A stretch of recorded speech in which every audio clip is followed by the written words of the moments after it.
From the News Channel 5 Network and Out and About newspaper, this is Out and About Today. Sponsored by the Tennessee Performing Arts Center. Well, hello, I'm Chuck Long, and welcome to a special edition of Out and About Today. I'm riding solo tonight. Brent and Pam are back next week. Now, we're glad you joined us for our special Spring Arts and Entertainment preview.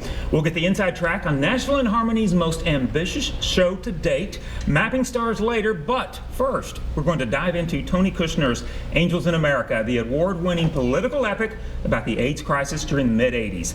For the first time in Nashville, Act 1 will present parts 1 and 2 of this groundbreaking show in tandem.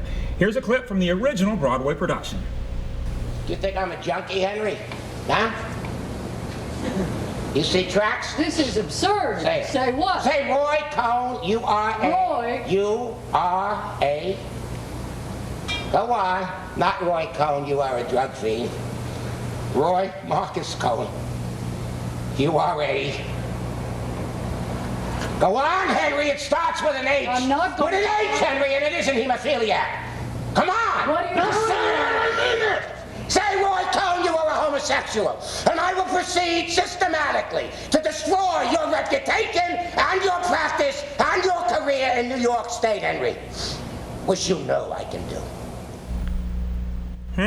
Now we welcome director Jim Manning, actors Matt Moran, and Greg Szatkowski. Great to see you guys. Good to be here. Thanks for having us. All right, so excited that you guys are doing this show, doing parts 1 and 2, first time ever. So let's start with director Jim Manning. Now, Jim, you're directing part 1. Right. All right, so tell me. And Lane Ryan is directing part 2. And Lane Ryan is directing part 2, exactly. Now, tell me kind of in the synopsis, for people not familiar with Angels in America, let's start there. It's a lot of story. It's divided into 2 plays, first of all. There are several couples. There's a Mormon couple that has moved to New York and is in the political world there. The husband is wrestling with homosexuality. And then there's a gay couple, and one of whom gets diagnosed with AIDS very early on in the show. And then there's Roy Cohn, the figure that we saw in the preview there from the Broadway show, Right. Who also gets diagnosed with HIV at the midway through part 1. So it's different characters coming at this issue from a lot of different angles, but more so than just being about HIV, it incorporates all sorts of thoughts around religion and how people are dealing with just the upcoming millennium switchover. Now, one thing too, I mean, first time that Nashville has seen both parts together, that's an ambitious undertaking. It's a massive show. Yeah. Each part is about 3 hours long. It's divided up so you could see the whole thing in one day in 2 different sittings. And it's actually 2 different casts because the part is the piece is so epic. We have one cast doing part 1 and one cast doing part 2, and 2 directors in doing these to try to make it a bit more manageable, which brings with it its own issues. Now, let me ask you too. But so some of the same characters appear in both 1 and 2. Yes, just about all of them. Okay. All the main characters. So we've done a lot of things with costuming and casting people who are somewhat similar to each other. And then having the actors talk with each other to get some mannerisms that kind of marry the 2 characters together. It'll be interesting seeing how audiences react to seeing 2 different people play the same part, perhaps on the same day. Right, you could do that, which I love. That, and when you guys open on a Saturday, so they could see the matinee of part 1, and then in the evening see part 2. Exactly. I love that. Okay, so Matt, let's talk characters. So tell me who you're playing. I'm playing Lewis. All right, so tell us about him. So Lewis is a gay man, a Jewish man living in New York City in 1985, and he is, when the play opens, he's partnered with a gentleman by the name of Pryor, who in part 1 is played by my friend Greg here. And a little bit into the play, Pryor is diagnosed with HIV.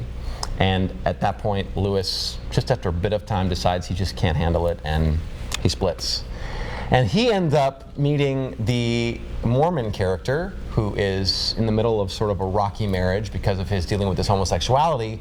Those 2 connect, and all sorts of stuff ensues. Okay. I'll leave it to the actual show to deliver what happens. But the story really for Lewis is about him playing out sort of his idealism in an era that was far less idealistic than a lot of people then would have liked for it to be. And him sort of coming to terms with his own, I think his own sexuality and his own ideas about what the world should be like. Okay. So that really is kind of his story. All right, so Greg, let's talk about you and your character. Pryor is Lewis's partner, as Matt mentioned, and his world is rocked at the very beginning of the play when he reveals to Lewis that he has AIDS. And each character is on his own journey. Pryor's journey is how he winds up coping with it. You would think that somebody would just fall apart, as most people did. We were unaware of the symptoms and the signs of this condition, and people were just dying left and right. And Pryor's journey takes a little bit of a different path. He winds up growing as a human being, you know. And as Matt also mentioned, all the characters collide. So. All right, so we are going to talk about some of the challenges. We're going to take a break right now, but when we come back, we're going to talk about the challenges of mounting an epic production like this. So, coming back with us, more on Out and About Today right after this.